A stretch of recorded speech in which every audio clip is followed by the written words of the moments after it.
bienvenue dans cette nouvelle vidéo. J'espère que vous allez bien, que vous avez la pêche et que vous êtes prêts à tout défoncer pendant vos concours. Aujourd'hui, je voulais continuer dans la série des vidéos de préparation au concours, mais plutôt préparation pratique, donc au jour le jour, quelle routine, quoi apporter. Et du coup aujourd'hui je voulais vous parler de ma routine pendant les concours, donc de ma morning routine et de ma routine le soir en rentrant de concours. N'oubliez pas de vous abonner à ma chaîne, ça me motive, ça me donne la pêche. J'ai l'impression de faire quelque chose d'utile dès que vous vous abonnez, dès que vous m'envoyez des messages, dès que vous mettez un commentaire sur mes vidéos. Ça me rebooste et merci à tous ceux qui le font et n'hésitez pas à le faire si vous ne l'avez pas déjà fait. Au niveau des horaires, le concours il commence à 8 h, il fallait que j'arrive à mon centre d'examen à 7 h 40, même si le premier jour je suis arrivée à 7 h 30, voire même 7 h 20 je pense. J'allais à pied, comme ça je dépendais rien d'autre que juste mes jambes. J'avais 20 minutes de marche, il fallait que je parte entre 7 h 15 et 7 h 20. Et comme je sais que j'ai besoin d'être réveillée 1 heure avant de partir, je me réveillais à 6 h 15. Tous les matins quand je me réveillais, je m'obligeais. Ma première pensée au réveil soit une pensée de motivation. La première chose que je fais quand je me réveille, c'est que je fais 15 minutes de méditation et de visualisation de la journée. Donc je passe ma journée dans ma tête pour m'habituer à ce qui va se passer, plutôt à me reconcentrer et m'aligner, en fait, aligner tout ce qui se passe dans ma tête. Je faisais aussi 5-10 minutes de corde à sauter pour me réveiller et commencer à faire fonctionner tout mon organisme. Pendant la totalité de mes concours, je me suis habillée de la même façon, c'est-à-dire un jean, des baskets, un t-shirt tout basique et par-dessus mon pull de prépa. Donc on avait deux pulls, un pull de première année, un pull de deuxième année et j'ai alterné pendant toute la durée des concours entre ces deux pulls. C'est une tenue qui me permettait d'être à l'aise et me sentir bien dans mes vêtements tout en n'étant pas trop décontracte parce que je sais que si j'y allais en jogging, je serais beaucoup moins alerte et beaucoup moins dedans quoi. Je sais qu'il y a pas mal de critiques sur les pulls de promo parce que par exemple vous allez avoir dans des centres d'examen des grosses prépas qui vont mettre leur pull de promo pour essayer d'intimider. Et si ces personnes font ça pour vous déstabiliser, tant pis pour eux parce que là c'est le concours, c'est votre aventure. Certes on est comparé aux autres, mais c'est avant tout une aventure personnelle, donc voilà. Moi je mettais mon pull de promo parce que ça me rappelle d'où je viens, que j'ai été accompagnée pendant 2 ans par des professeurs, par une prépa qui a cru en moi, qui m'a soutenue.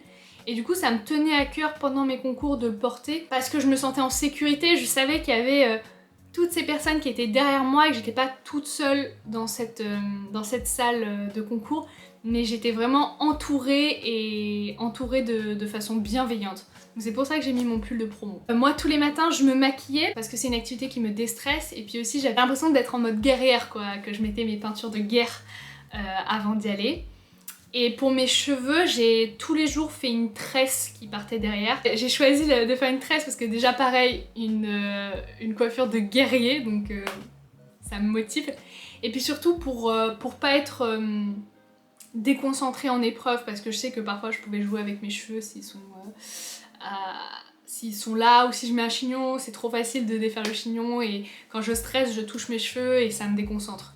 Donc j'avais besoin qu'ils soient hors de portée. Tous les matins, je buvais un jus d'orange, de l'eau chaude avec du jus de citron. Je sais pas pourquoi, mais je crois que ça m'empêchait de tomber malade. Je buvais aussi un café et en petit déjeuner, j'avais super du mal à manger parce que j'étais stressée, mais je me forçais quand même à manger une tartine, quelques biscuits, mais bon. Je l'avoue que moi j'avais vraiment du mal à manger le matin, mais c'est super important. Donc ensuite j'arrivais à mon centre d'examen, comme je vous disais, à 7 h 40. Là j'essayais de m'isoler parce qu'il y a quand même tout le brouhaha de tous les préparationnaires qui sont là pour passer le concours. Et ça peut être stressant, des gens peuvent dire des choses stressantes, donc j'essayais de m'isoler un maximum avant que le concours commence. Donc souvent j'allais aux toilettes, c'est un bon refuge. J'utilisais mon petit carnet de motivation. Ça me permettait aussi de faire ma power pose. Ça permet de faire comprendre au cerveau qu'on va vivre quelque chose de fort. Et surtout, je me hypais à mort en me disant que j'avais trop hâte de commencer le concours. En rentrant en épreuve, j'étais super concentrée parce que je savais ce dont j'avais besoin de sortir de mon sac, ce dont j'avais pas besoin. Je prépare ma table comme il faut et j'ai posé mon sac devant et je m'assois à ma table, je mets mes boules caisses, j'en mets que une au cas où ils disent des choses importantes. Et là, je me disais des choses rassurantes et je faisais une espèce de petite prière avant que l'épreuve commence. J'avais mon stylo dans la main, j'attends que ça commence, c'est parti. Et on est efficace dès la première minute. On n'attend pas les 5 premières minutes avant de se dire bon il faut que je me mette. Non non non. Première minute, on est déjà à fond. Ensuite le soir, retour à l'internat, pareil, ma musique pour laisser les épreuves derrière moi. Je suis chez moi à 18h30. De 18h30 à 19h, je faisais du sport, de la danse ou de la corde à sauter. 19h, l'heure du repas. 19h40, là, je range ma chambre et je prépare mes affaires pour le lendemain. Donc je prépare mon sac pour le lendemain. Je vérifie grâce à ma checklist que j'ai bien tout dans mon sac, tout dans ma trousse.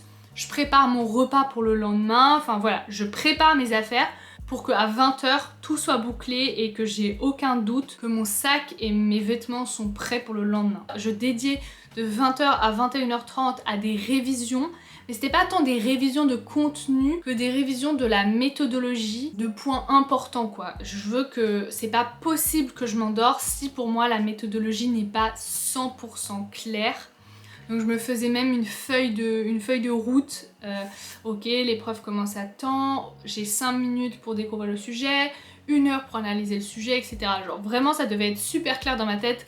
Qu'est-ce que je dois faire pendant l'épreuve? C'est ça que j'appelle révision. Ensuite, à 21h30, je me laissais un petit moment de visualisation, donc comme ce que je fais le matin, de méditation pour visualiser à quoi va ressembler ma journée le lendemain. Ensuite, je partais sur ce qu'on fait avant de dormir, donc moi je faisais ma petite skincare.